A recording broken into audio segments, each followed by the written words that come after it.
Buod ng Ibong Adarna, aralin 31 hanggang 35.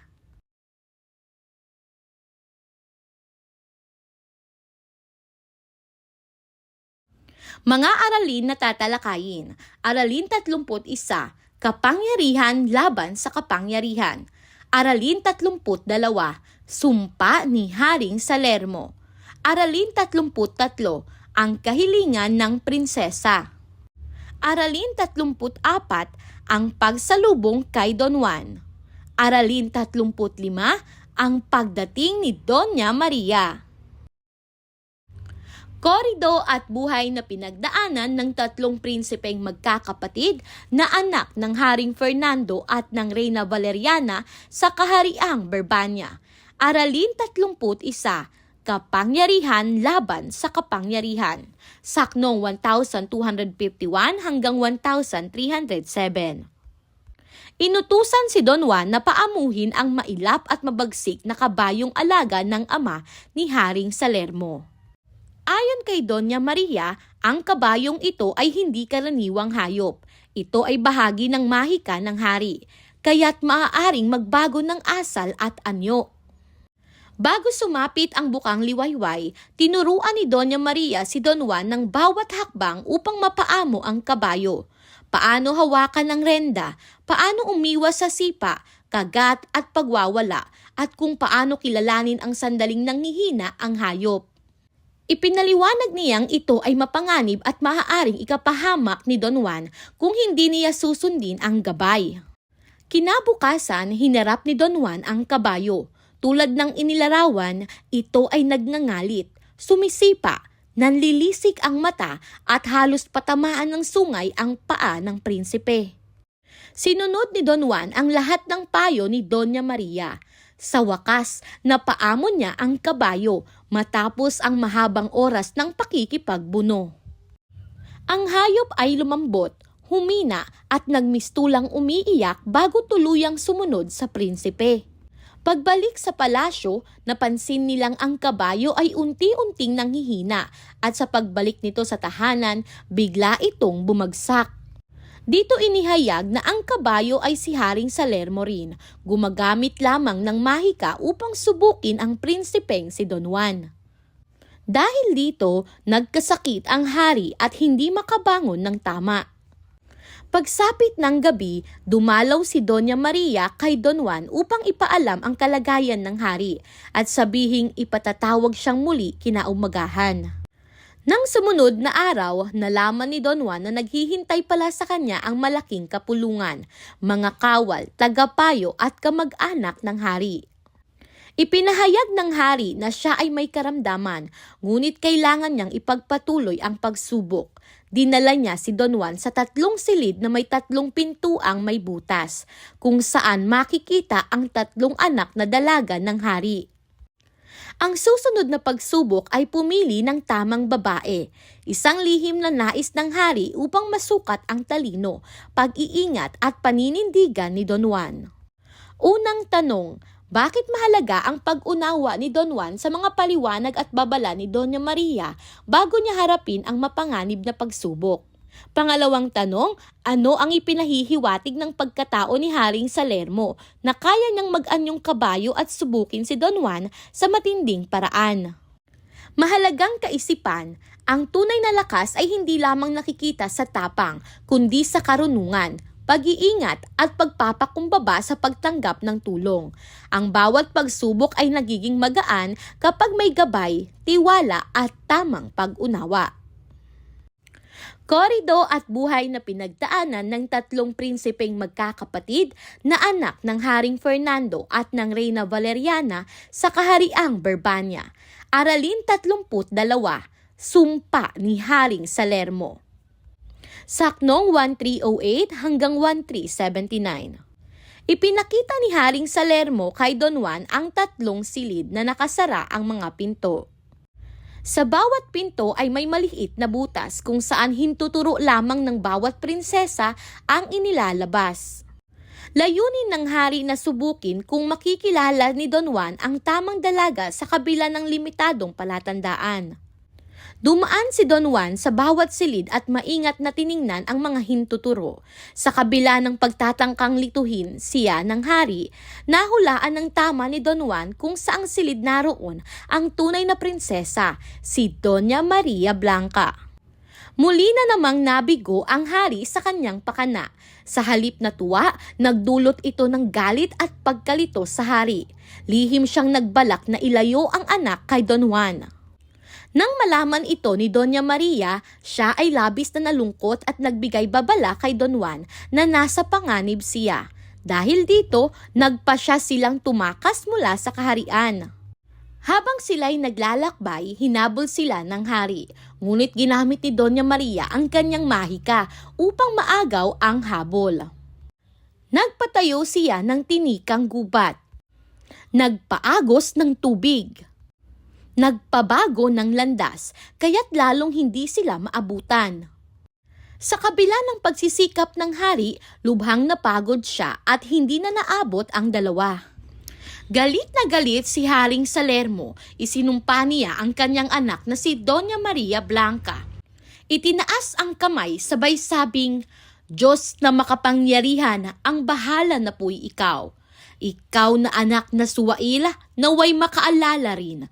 Sa ginawa mo sa akin, talaban ka ng dalangin." At sakaling sumapit sa Berbanya, malimot ng iyong sinta sa pagluhat pag-iisa. Sa sobrang sama ng loob ng Haring Salermo, siya ay nagkasakit at namatay. Samantala, ligtas na nakabalik si Don Juan at Doña Maria sa Berbanya. Masaya silang sinalubong at pansamantalang nagpahinga bago harapin ang bagong yugto ng kanilang buhay. Unang tanong, bakit mahalaga ang maingat na pag-obserba ni Don Juan sa simpleng pahiwatig tulad ng hintuturo upang makilala ang tamang prinsesa? Ano ang natututuhan natin sa pagtakas ni Don Juan at Doña Maria tungkol sa tamang pagdedesisyon kapag nalalagay sa panganib? Mahalagang kaisipan, sa gitna ng panlilinlang at panganib, ang matalinong pag-iisip, tapang at pagtutulungan ay nagiging susi upang makamit ang tagumpay. Korido at buhay na pinagdaanan ng tatlong prinsipeng magkakapatid na anak ng Haring Fernando at ng Reyna Valeriana sa kahariang Berbanya.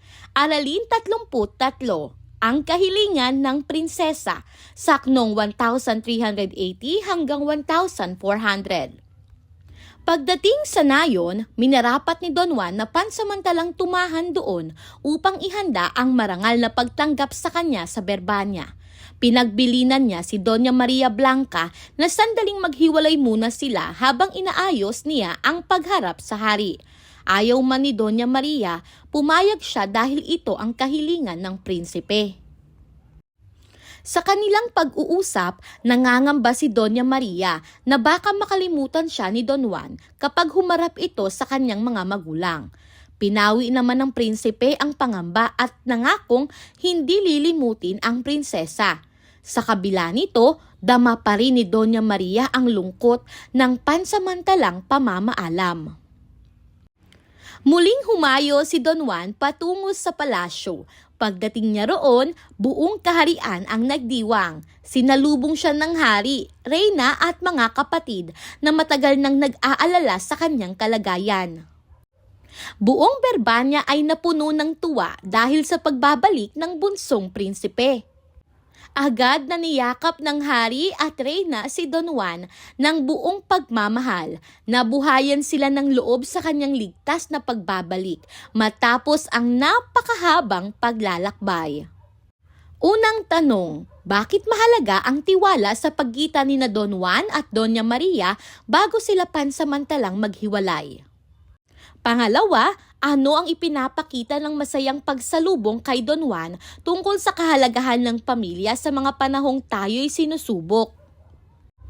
Mahalagang kaisipan, ang tunay na pagmamahal ay may kasamang tiwala, sakripisyo at pagbalik loob. Sa kabila ng mga pagsubok at pansamantalang paglalayo, nagiging matatag ang ugnayan kung may katapatan at paggalang sa isa't isa.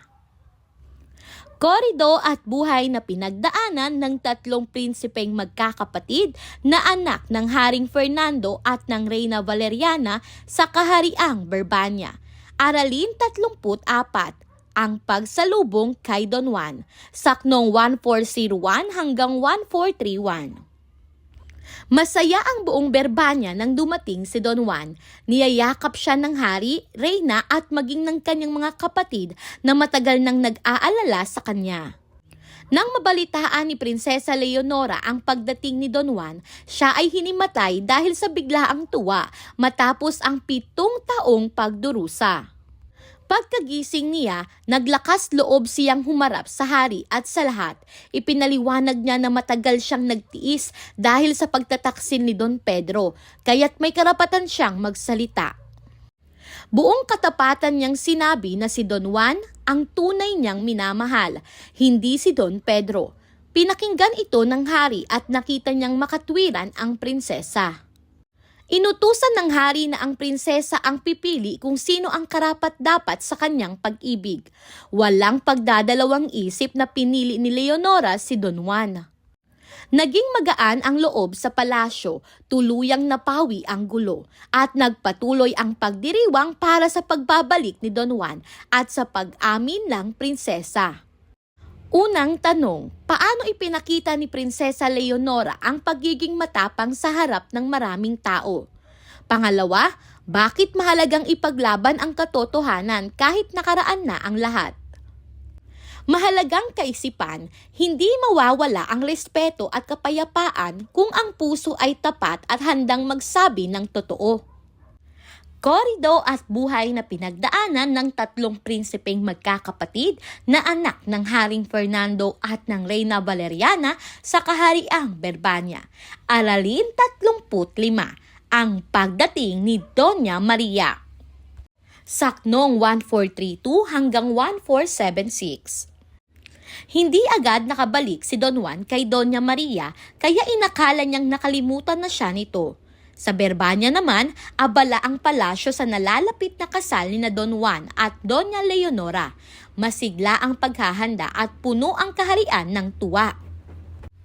Samantala, naghanda rin si Doña Maria. Gumamit siya ng mahika upang magmukhang isang emperatris. Sakay siya ng isang magarang gintong karosa kasama ang mga utusan at kabayong kahanga-hanga ang ayos. Naglakbay siya agad patungong Berbanya. Pagdating ni Doña Maria sa palasyo, sinalubong siya ng musiko at ng buong kaharian. Napahinto ang kasal dahil sa taas ng kanyang karangalan. Hindi alam ng lahat na siya pala ang tunay na nagligtas at sumama kay Don Juan sa lahat ng hirap. Sa gitna ng kasiyahan, nakita ni Doña Maria si Don Juan. Nakaupo, walang ngiti at tila hindi siya kilala. Labis siyang nasaktan. Ramdam niya ang pagkalimot at pagkakanulo. Lumapit siya sa hari at humingi ng pahintulot na magsalita. Ipinakita niya ang singsing na patunay ng kanilang pag-iibigan at pinagdaanan. Hiningi niya na pakinggan muna siya bago ituloy ang kasal. Isang prasko ang inilabas ni Doña Maria Blanca. Tumugtog ang prasko. Nagsayawan ang mga negrito at negrita. Dito magsisimula ang isang palabas. Unang tanong, bakit mahalagang kilalanin at pahalagahan ang mga taong tumulong at nagsakripisyo para sa atin? Ikalawang tanong, ano ang dapat gawin kapag nakaramdam tayo ng sakit o pagkalimot mula sa taong mahal natin? Mahalagang kaisipan, lumilitaw ang katotohanan kahit gaano ito pagtatakpan. Ang tunay na pagmamahal ay may tapang. Tapang magsalita, ipaglaban ang sarili at ipaalala ang totoo.